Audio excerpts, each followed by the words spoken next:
Halo cuy, balik lagi sama gue Raga di Film Woy.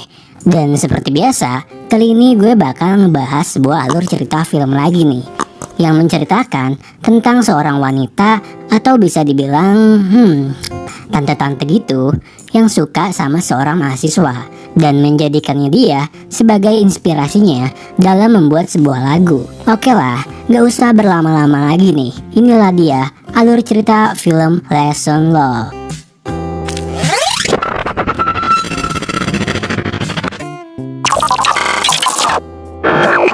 Oke, di scene pertama film ini berawal dari kedatangan seorang wanita ke sebuah klub, yang mana doi bernama Hiso.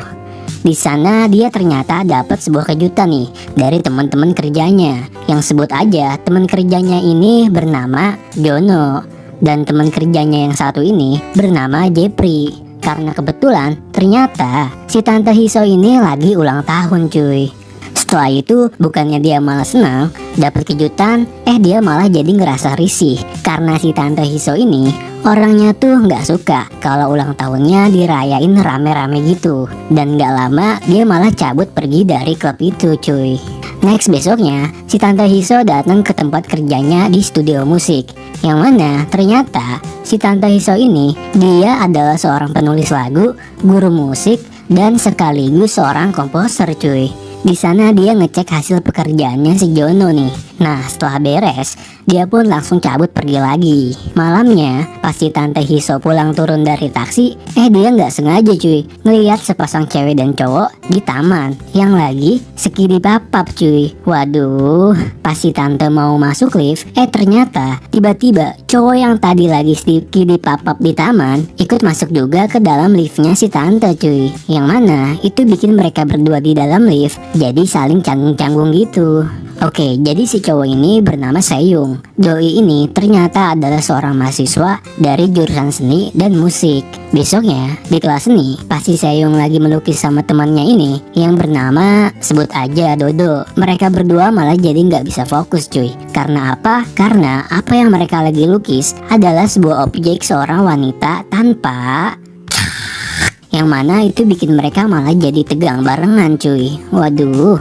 Next di studio musik, pas si Jono lagi ngerekam seorang penyanyi cewek, si Jono ini malah jadi kesel banget karena suara si penyanyinya yang ternyata suaranya itu hancur parah cuy. Gak jelas gitu lah pokoknya. Gak lama nih datang si tante Hiso yang minta ke si Jono buat dapet penyanyi yang suaranya lebih bagus. Ya seenggaknya enak lah buat didengar. Setelah itu pas si tante lagi sendirian di bar, tiba-tiba datang nih teman kerjanya yaitu si Jepri, yang kasihan ngeliat si tante yang sendirian aja. Si Jepri ngajak si tante Hiso ini buat pergi keluar sebentar, ya cari angin lah cuy. Gue kirain mereka berdua mau kemana kan, ternyata mereka berdua itu malah mantap-mantap di dalam mobil cuy.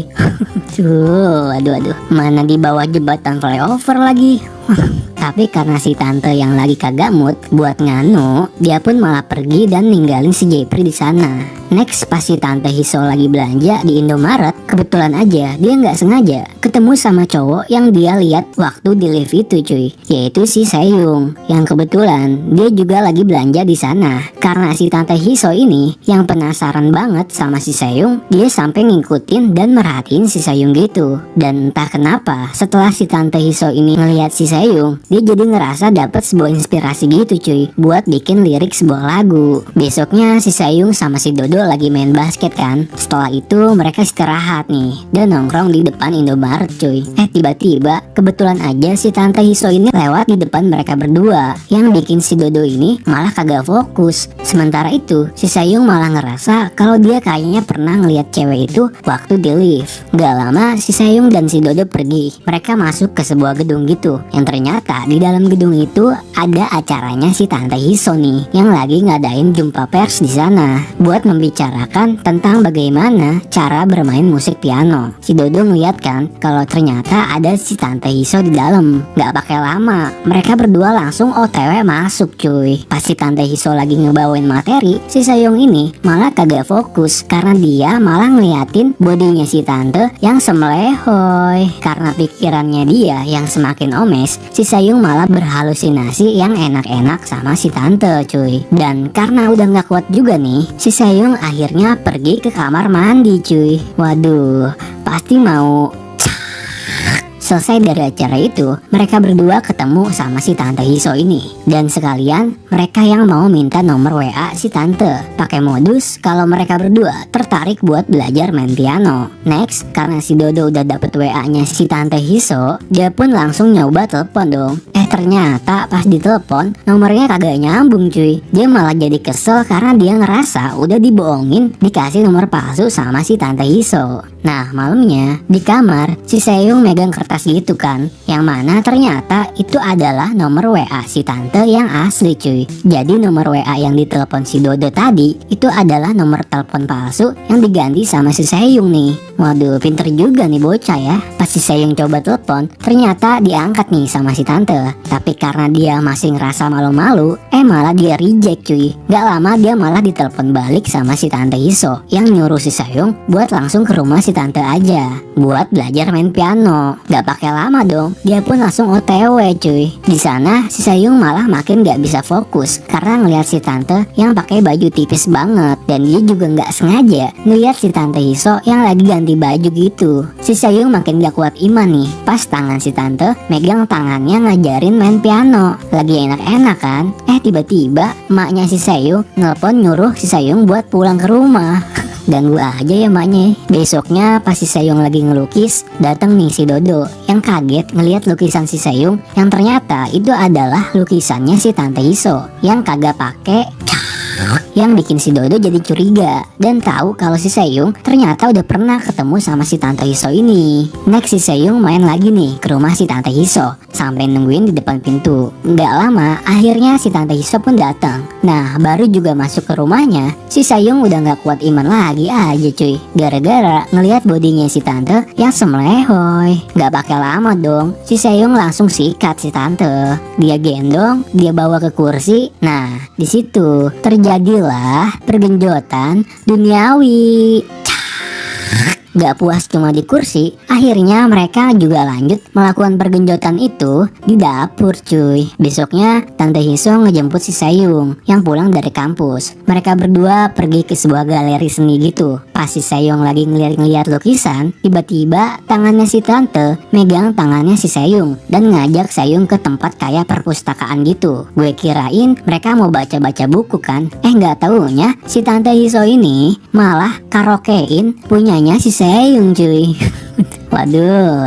Setelah pulang, di lift si Sayung nanya kan ke si tante, kenapa dia mau ngelakuin nganu-nganu di tempat kayak gitu. Si Tante Hiso jawab kan, dia bilang ya karena biar gak bosan aja. Dia bilang juga kalau semakin tempatnya berbahaya itu malah bikin makin seru cuy. Besoknya di studio, si Jono kelihatan senang gitu karena ternyata lagu baru yang dibuat si Tante Hiso itu bagus banget. Yang mana lagu itu dibuat karena terinspirasi dari si Sayung. Sementara itu si Jeffrey nih kelihatannya malah gak seneng gitu cuy. Si Jeffrey juga gak suka dan tahu kalau si Tante Hiso punya hubungan sama seorang mahasiswa, yaitu si Sayung. Next, di halte, si Sayung ketemu sama temen ceweknya yang bernama Jessica yang nanyain kabarnya si Sayung dan khawatir kalau si Sayung takut dikeluarin dari kampus karena si Sayung ini ternyata udah seminggu cuy nggak masuk kuliah. Parah nih emang nih bocah ya. Sementara Tante Hiso yang berniat mau ngejemput si Sayung jadi ngerasa cemburu gitu cuy. Soalnya kebetulan pada saat itu si Sayung kelihatan lagi sama cewek lain nih.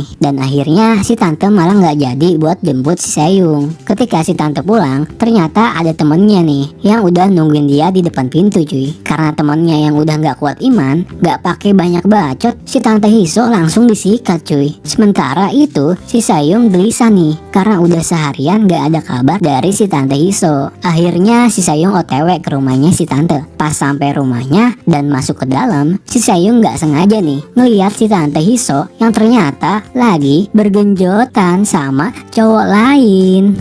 Wadaw, yang mana ternyata si Tante Hiso juga ngeliat kalau si Seyung datang ke rumahnya cuy. Karena nggak nyangka apa yang barusan dia lihat, si Seyung pun langsung pergi dengan rasa marah dan penuh kecewa banget pokoknya. Gak percayalah dengan kelakuannya si Tante Hiso yang kayak gitu. Sementara itu si Tante Hiso jadi malah kepikiran sama si Seyung, yang mana si Seyung tadi ngeliat si Tante yang lagi nganu-nganu. Balik ke studio nih, saat lagi rekaman lagu, si Jono makin kelihatan kesel sama penyanyinya karena suaranya yang makin hari makin hancur. Sementara di sana si Tante Hiso kelihatan banyak kelamun gitu karena mikirin si Seyung yang gak ada kabar dari semalam. Karena dia yang kepikiran terus kan sama si Seyung, dia pun pergi mencari Seyung ke kampusnya, ke tempat biasa Seyung nongkrong, bahkan ke halte biasa si Seyung nunggu bis. Ternyata tetap aja si Tante Hiso gak ketemu sama si Seyung. Sampai dia pun nyoba nge-WA si Seyung, yang kebetulan saat itu ternyata si Seyung lagi galau-galauan cuy, dan cuma nge-read chatnya si Tante. Besoknya di studio, Tante Hiso dan si Jono dapat kabar nih bahwa teman kerjanya yaitu si Jepri udah pindah kerja ke label musik lain tanpa ada pemberitahuan sama mereka lebih dulu. Dan ngeselinnya, ternyata si Jepri ini juga nyuri lagunya si Tante Hiso yang dia jual ke label musik lain. Ya jelas aja mereka semua pada kesel dong. Tapi nggak lama datang nih direkturnya yang marah-marah sama kejadian itu dan menuntut ke si Tante Hiso supaya dia membuat lagu baru lagi, atau si Tante diancam bakal diputus kontrak kerjanya. Akhirnya Tante Hiso pun meminta waktu seminggu untuk dia bisa membuat lagu baru lagi. Next di rumahnya, saat si Tante Hiso membuat lagu baru, dia nyoba mencari inspirasi dengan mengingat masa-masa indahnya bersama Seyung. Tapi tetap aja itu nggak berhasil karena Seyung yang masih marah sama dia.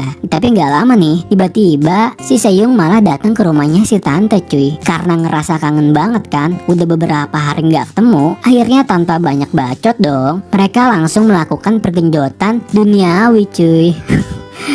Besoknya Tante Hiso pergi dari rumahnya tanpa sepengetahuan si Seyung. Dia pergi keluar kota buat mencari inspirasi baru untuk membuat lagu. Sementara itu si Seyung jadi ngerasa khawatir karena udah beberapa hari Tante Hiso nggak ngasih kabar ke dia. Dan singkat aja, akhirnya Tante Hiso berhasil membuat lagu baru nih yang berjudul Selamat Tinggal Kekasihku. Singkat cerita aja, saat si Tante Hiso ini di dalam mobil, tiba-tiba dia keinget sama si Seyung dan dia ngerasa kangen gitu. Dia pun berniat mau ketemu si Seyung lagi nih. Tapi baru juga keluar mobil buat mau nyamperin si Seyung, tiba-tiba aja ternyata udah ada cewek lain yang nyamperin si Seyung duluan. Yang mana itu adalah Jessica, temannya si Seyung. Yang ternyata kalau sekarang mereka sudah berpacaran nih. Ngeliat si Seyung yang udah punya pacar, tentu aja bikin si Tante Hiso itu jadi seneng dan sekaligus ngerasa nyesek gitu. Dan di akhir cerita film ini terlihat Seyung bersama dengan pacar barunya lagi ngedengerin lagu ciptaannya si Tante Hiso, dan terlihat juga kalau mereka sama-sama bahagia. Dan film ini selesai. Oke cuy, segitu aja pembahasan alur cerita film